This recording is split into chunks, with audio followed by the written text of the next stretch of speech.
You may have heard about CityWorks Expo. For years now, we've been bringing people together to share big ideas for better places.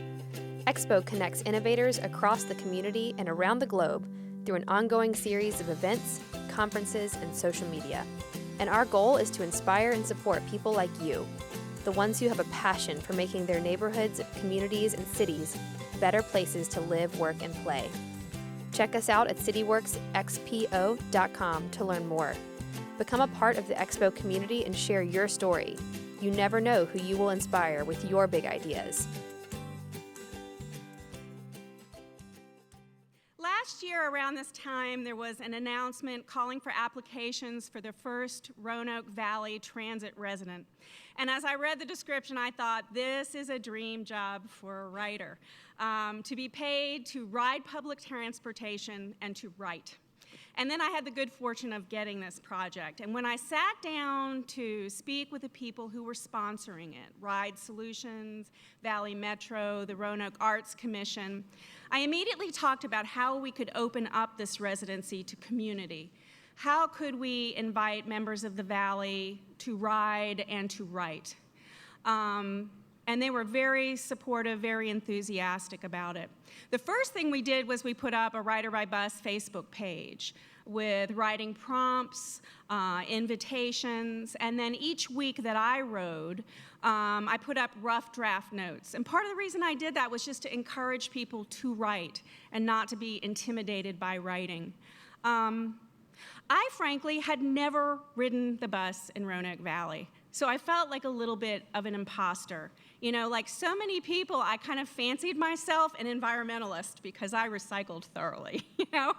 And then realized that I hadn't taken advantage of this kind of resource here, that I would jump in my car and go to and fro. So I committed to riding every single route in the Valley, and then I rode some of them several times.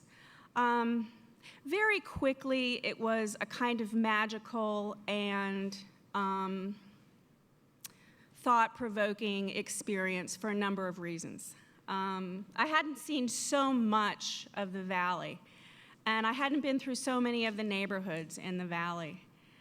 And as I rode the bus, I saw that very few people who were riding the bus day to day seemed to have much time for social media. Those of you who have been to the downtown bus station know that right about 5 minutes before the buses come in and go back out, there's this mad, kind of fury of people jumping off one bus and jumping onto another bus. And so I thought this presented a challenge, because how many people would have time to find that Facebook page? How many people would get home late at night after working a long day and have time to upload writing? And so I made this, in part, a project in my intro poetry writing class.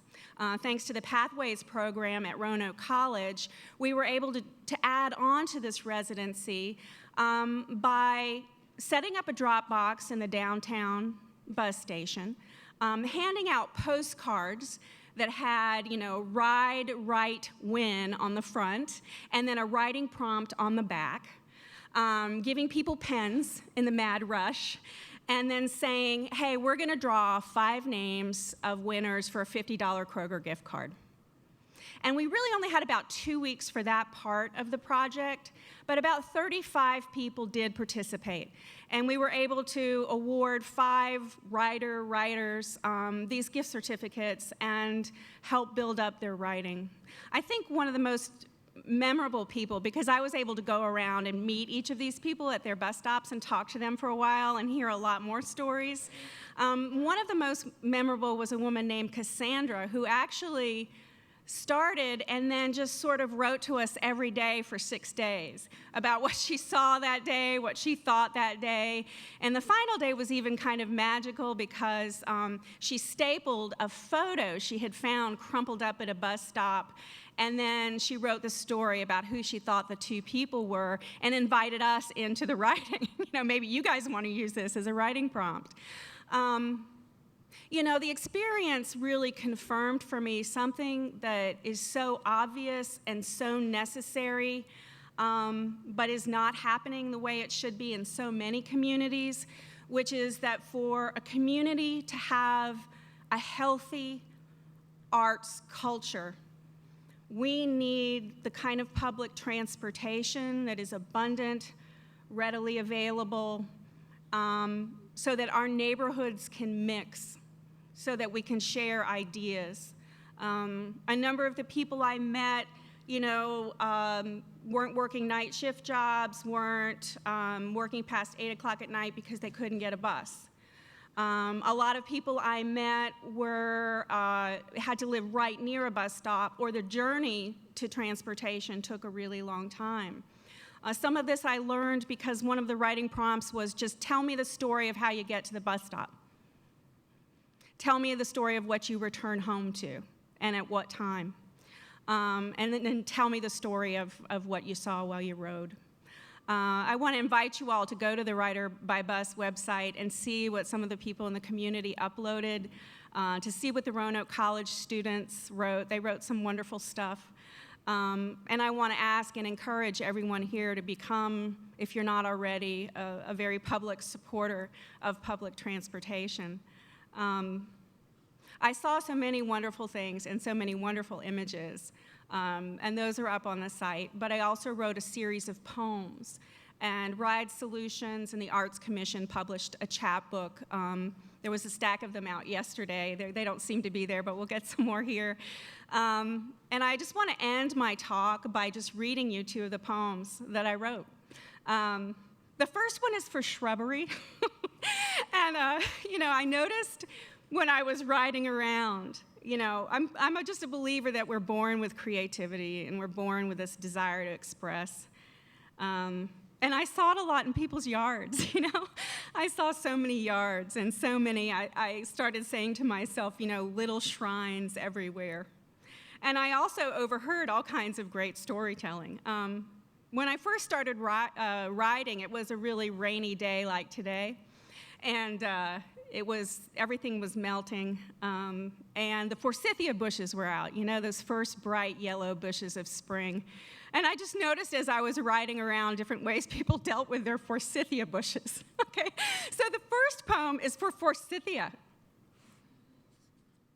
Winter lapses radiantly, all sepal and calyx, all yellow-cupped, frail and certain. And the first bees, though we cannot see them, must be humming sticky-footed praise to this. Forsythia, the deranged, the already wept and weeping shrubbery that seems to want to leave itself. It has achieved a messy ambition of thicket. It plunders the property lines, would redistrict the city if it could. Around the corner, though, 2 blocks down, there's another one, humbled by the human will to tidy. It's clipped into a frailest box. But oh, it's old enough, roomy enough, that you could get close to it, peer into its tangled center, where, if you listened carefully, you'd hear what veins honeyed by even the slimmest first light of spring sing. I wrote a series of poems called Vernacular, and they were kind of found poems, stitching together what I overheard on the bus. And one day, I'm not going to say the bus route, but it was one of my favorites. I went back to it 3 times. The people on there all knew each other. I would overhear them saying, hey, have you seen so-and-so? The bus driver seemed to know everyone's name. He even waited one day while a man walked his wife down the steps, kissed her on the cheeks, and said, have a good day at work, honey. It was terrific. I love this bus route. And there was this other gentleman on the bus who was a great raconteur, he just loved to tell a story. And on this particular day, I was sitting there, and he was talking pretty nonstop to the bus driver, this wonderful bus driver. And I couldn't hear anything because of the noise. I couldn't hear anything that the bus driver was saying, but I could hear everything this wonderful man was saying. And so I just stitched this poem. It's called a found poem, Roanoke's Vernacular, in honor of this man and of some of the wonderful people I met. So I'm going to end with this. You sick? Cold, cough, sore throat, all that? Sure sounds like it. Oh, Lord, he probably got it from someone on this bus. Melissa's always getting on the bus sick. I changed the names, by the way. Melissa's always getting on the bus sick, her or Tammy, I am telling you. Sometimes I just want to be going straight home and tossing a bale of hay in the yard. Yes, I do. Best cure for the common cold is commonness.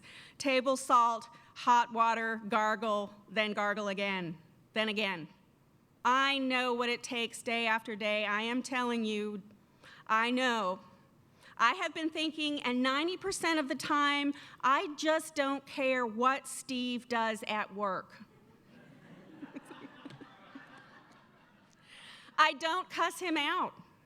I could cuss him out, but I don't cuss Steve out, and I could cuss him out almost every day for being late. But I know, I'm a man who knows, it's not easy getting in or out of a city. I know what can slow a man down. Traffic being the least of it. Thank you very much.